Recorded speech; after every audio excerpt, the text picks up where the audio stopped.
बोलिए भारत माता की, भारत माता की, भारत माता की।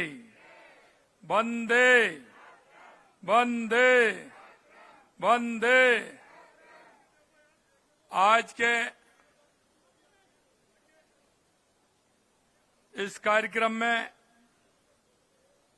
सरदार 150 यूनिटी मार्च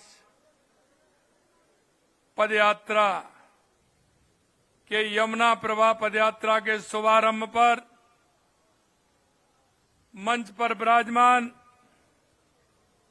राजस्थान भारतीय जनता पार्टी के मुखिया, हमारे प्रदेश के अध्यक्ष सम्मानीय मदन राठौड़ जी, हमारी पार्टी के पूर्व प्रदेश अध्यक्ष भाई अशोक परनामी जी, हमारी जयपुर शहर की लोकप्रिय सांसद श्रीमती मंजू शर्मा जी, राष्ट्रीय प्रभारी यमुना प्रवाह यात्रा श्री विनय त्यागी जी, हमारे पार्टी के वरिष्ठ नेता और मालवीय नगर से विधायक सम्मानीय कालीचरण जी सराफ साहब,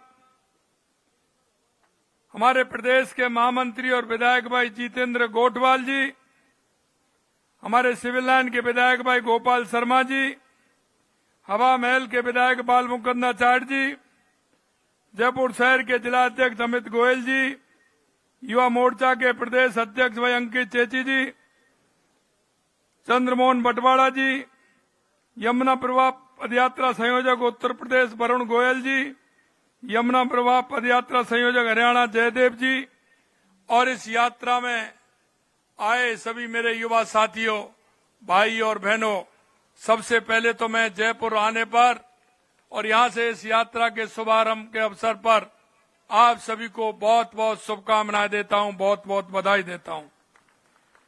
मित्रों, आज आप देख रहे हैं एक ऐसे व्यक्तित्व को जिन्होंने अपने संघर्ष, अपनी दृढ़ इच्छा के साथ देश को एकता के सूत्र में बांधने का काम किया।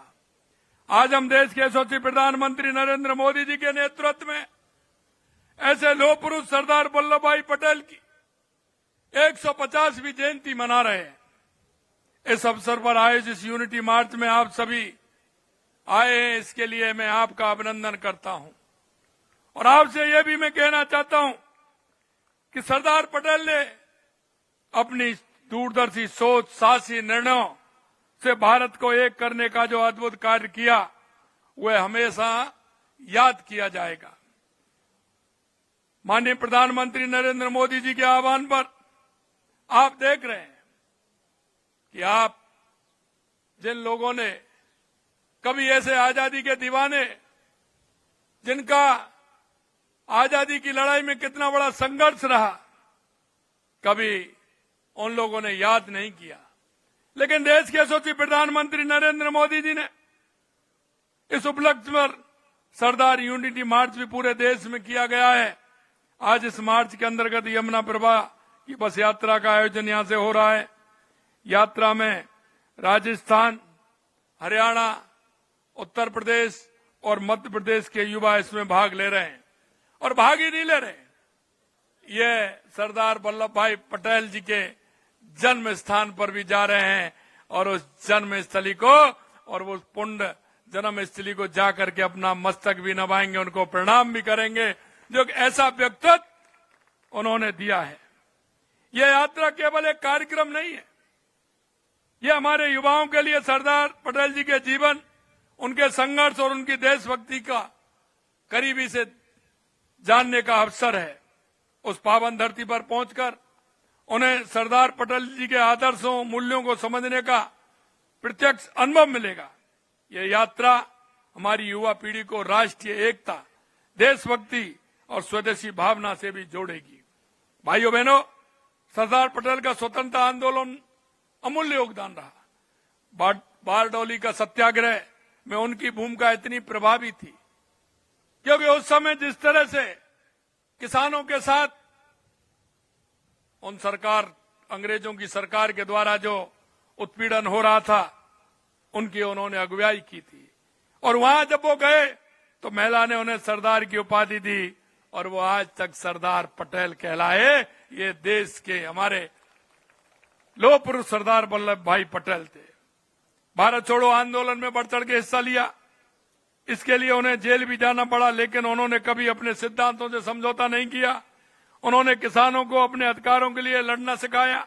अहिंसा के मार्ग पर चलकर भी उन्होंने अंग्रेजों को यह एहसास दिलाया कि भारत अब गुलामी की जंजीरें तोड़ने के लिए तैयार है और आप वापस जाने के लिए, इस देश को छोड़ने के लिए आपको मजबूर कर देंगे। यह सरदार वल्लभ भाई पटेल का जो हौसला था, उस हौसले ने इस देश की दिशा बदलने का काम किया। 15 अगस्त 1947 को भारत को आजादी तो मिली, लेकिन हमें विभाजन का दर्द भी सहना पड़ा। लेकिन मैं कहना चाहता हूं मेरे भाइयों, उस समय देश सैकड़ों टुकड़ों में बटा हुआ था। 562 रियासतें, हर जो रियासत का राजा था वो अपने आप को स्वतंत्र मानता था। वो कहता था कि हम स्वतंत्र रहना चाहते हैं। ज्यादा रियासतें भारत में शामिल होने के लिए कुछ तैयार सरदार वल्लभ भाई पटेल जी ने उनको किया, और कुछ रियासतें तो ऐसी थी जो पाकिस्तान में मिलना चाहती थी। अभी हमारे प्रदेश अध्यक्ष जी ने जिक्र किया, चाहे वह हैदराबाद हो, जूनागढ़ हो, उन्होंने सबको बड़े प्यार से, प्रेम से, दृढ़ता के साथ मनाया और नहीं माने तो कूटनीति का भी परिचय दिया और अपने हौसले का भी परिचय दिया और उनको बता दिया कि ये भारत में मिलकर के रहेंगे। और आपने देखा हैदराबाद के साथ जिस तरह से उन्होंने वहां की जनता का समर्थन, चाहे वो हैदराबाद हो या जूनागढ़ हो, वहां की जनता का समर्थन भारत के लिए था। तो सरदार पटेल ने दृढ़ता के साथ उनको भारत में मिलाने का काम किया। सरदार पटेल ने हैदराबाद में ऑपरेशन पोलो चलाकर हैदराबाद भारत में विलय किया, और इस तरह जूनागढ़ का नवाब चाहता था, लेकिन वहां की जनता चाहती थी। मैं आपसे एक बात और कहना चाहता हूं मेरे भाई और बहनों, जितनी भी देश की रियासतें थी, सरदार पटेल जी को उनको दायित्व था, उन्होंने उस दायित्व को पूरा किया। लेकिन एक रियासत ऐसी थी, आप समझ गए होंगे उसका दायित्व किसको था। उसको हमें दशकों तक उसका दंश झेलना पड़ा। मैं धन्यवाद देना चाहता हूं देश के यशस्वी प्रधानमंत्री नरेंद्र मोदी जी को कि उन्होंने सरदार पटेल के सपने को पूरा किया। धारा 370 जम्मू फिर से हटा करके आज उसको देश का अभिन्न अंग बनाने का काम किया। मित्रों, यही दृढ़ता होती है और उस दृढ़ता के साथ देश के यशस्वी प्रधानमंत्री नरेंद्र मोदी जी ने काम किया है। मैं आपको यह भी कहना चाहता हूं, सरदार पटेल ने भारत की एकता और अखंडता के लिए जो लक्ष्य उन्होंने बनाया, उस लक्ष्य को पूरा किया। आपने देखा होगा, मैं इस देश का दुर्भाग्य है कि जिस महापुरुष ने देश के लिए इतना कुछ किया, उसे भुला दिया गया था, उसके इतिहास के पन्नों से हटा दिया गया था। आजाद भारत के इतिहास के पन्नों में उनके योगदान को मिटाने का प्रयास किया। वे जिस सम्मान के हकदार थे उन्हें नहीं दिया गया। अब तक किन लोगों को महिमा मंडित किया जाता रहा है, ये आप सभी जानते हैं। और यही नहीं जानते, उनका योगदान भी जानते हैं कि उनका योगदान कितना रहा। लेकिन देश की आजादी में केवल एक ही परिवार का योगदान और उसका गुणगान किया जाता है। मैं आपको कहना चाहता हूं मेरे भाइयों, लेकिन आज समय बदल गया। आज समय बदला और आप देख रहे हैं लगातार यशस्वी प्रधानमंत्री नरेंद्र मोदी जी के नेतृत्व में सरदार पटेल की विरासत को आगे बढ़ाने का बीड़ा उठाया है। उनके नेतृत्व में भाजपा सरकार आज उन्हें उचित सम्मान दे रही है। आज सरदार पटेल की प्रतिमा विश्व की सबसे बड़ी प्रतिमा स्टैच्यू ऑफ यूनिटी के रूप में जानी जाती है। और आप देख रहे हैं उनका अधूरा सपना भी प्रधानमंत्री जी ने पूरा किया। जैसा मैंने कहा, धारा 370 हटा करके प्रधानमंत्री जी भारत को एक सूत्र में बांध रहे हैं। पूर्व से पश्चिम हो, दक्षिण उत्तर से दक्षिण हो, भारत एक हो रहा है। मोदी जी के नेतृत्व में भाजपा की सरकार में जितना काम हो रहा है, और आप देख रहे हैं 2014 के बाद देश के अंदर जितना बड़ा बदलाव हुआ है 2014 के बाद देश में, चाहे हमारा गरीब कल्याण की योजनाएं हो, विकास की योजनाएं हो, देश में आतंकवाद नक्सलवाद का खात्मा हो या दुनिया में बढ़ता हुआ भारत का सम्मान हो, वो देश के यशस्वी प्रधानमंत्री नरेंद्र मोदी जी के नेतृत्व में आप सभी देख रहे हैं। और मैं इतना और कहना चाहता हूं, क्योंकि सरदार पटेल के संकल्प और सपनों को प्रधानमंत्री नरेंद्र मोदी जी पूर्ण कर रहे हैं। और मैं आगे वाली युवा पीढ़ी से भी कहना चाहता हूं, मित्रों, सरदार पटेल जी का जो नेतृत्व करने की जो क्षमता थी, अगर उनकी आप किताब को पढ़ेंगे तो आपको मालूम पड़ेगा। सरदार पटेल का जीवन आज के युवाओं और हर भारतीय के लिए प्रेरणा का खजाना है। आज की युवा पीढ़ी उनके जीवन से 5 प्रमुख सीख ले सकती है।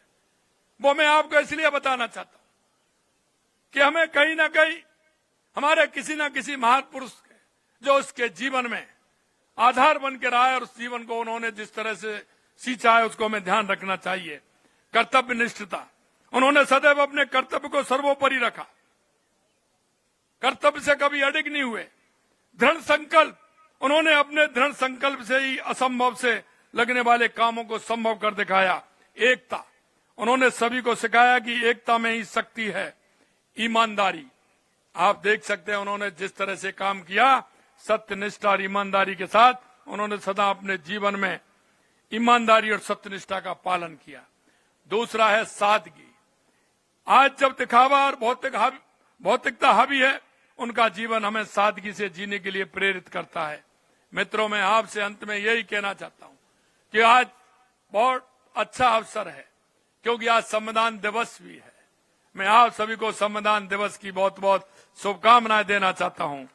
बाबा साहब भीमराव अंबेडकर जी को भी मैं याद करना चाहता हूं कि उन्होंने देश के लिए पूरी दुनिया में सबसे बड़ा लोकतंत्र, उसका संविधान हमें दिया। आज हम उस संविधान के आधार पर हमारा देश चल रहा है। मित्रों, आज सरदार पटेल जी की 150वीं जयंती पर हम संकल्प लें, हम उनके दिखाए रास्ते पर चलें। मैं आपसे एक और कहूंगा कि हमारे हर युवा को यह संकल्प लेना चाहिए, क्योंकि हम हमेशा से कहते हैं कि हमारे लिए देश पहले है। हम तो यहां तक हमारी पार्टी के अंदर भी पहला जो वक्तव्य होता है हमारा, हम राष्ट्र सर्वोपरि की बात करते हैं। आपने देखा सबसे पहले हम इस मंच पर आए, दीप प्रज्वलन किया और मां भारती के चित्र पर हमने पुष्पांजलि दी। ये हमारे संस्कार में, हमारे विचार में है। हम राष्ट्र को पहले मानते हैं, पार्टी को दूसरे नंबर मानते हैं और व्यक्ति को तीसरे नंबर पर मानते हैं। इसलिए मैं कहना चाहता हूं, आप जैसे राष्ट्र प्रेमी लोग, आप जैसे राष्ट्र के प्रति समर्पित भाव से काम करने वाले लोग, आवश्यकता है, क्योंकि स्वामी विवेकानंद ने कहा था कि 21वीं सदी भारत की होगी। आप देख रहे हैं बदलता हुआ परिदृश्य, आपने देखा है। उस नरेंद्र ने कहा और ये नरेंद्र करके बता रहे हैं, ये नरेंद्र करके बता रहे हैं। युवा साथियों, मैं अंत में इतना कहना चाहता हूं कि पूरा विश्व भारत की तरफ देख रहा है, देश के यशस्वी प्रधानमंत्री नरेंद्र मोदी जी की तरफ देख रहा है।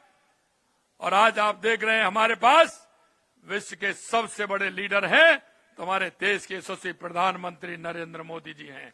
हम उनके नेतृत्व में काम कर रहे हैं। हम हमारे भारत को नई ऊंचाइयों पर ले जाएंगे। हम अपने मतभेद भुलाकर राष्ट्र की एकता को सर्वोपरि स्थान देंगे। एक मजबूत, एकजुट, विकसित भारत के निर्माण में हम सब अपना योगदान दें। मैं आपकी इस यात्रा के लिए पुनः शुभकामनाएं देते हुए मैं मेरी वाणी को विराम देता हूं। आप सभी का बहुत बहुत अभिनंदन। आपकी यात्रा शुभ हो और आप निश्चित रूप से सरदार पटेल जी के जीवन से आप प्रेरणा लें और प्रेरणा लेते हुए आगे बढ़ें। और ये युवा तरुणाई जब आगे बढ़ेगी तो निश्चित रूप से इस देश में बदलाव आएगा, दुनिया में भारत का नाम होगा। इस आशा और विश्वास के साथ बहुत बहुत धन्यवाद। जय हिंद, जय भारत, जय राजस्थान। भारत। अगर आप ये वीडियो YouTube पर देख रहे हैं तो हमारे चैनल को सब्सक्राइब कर बेल आइकन दबाएं और Facebook पर देख रहे हैं तो हमारे पेज को लाइक करें।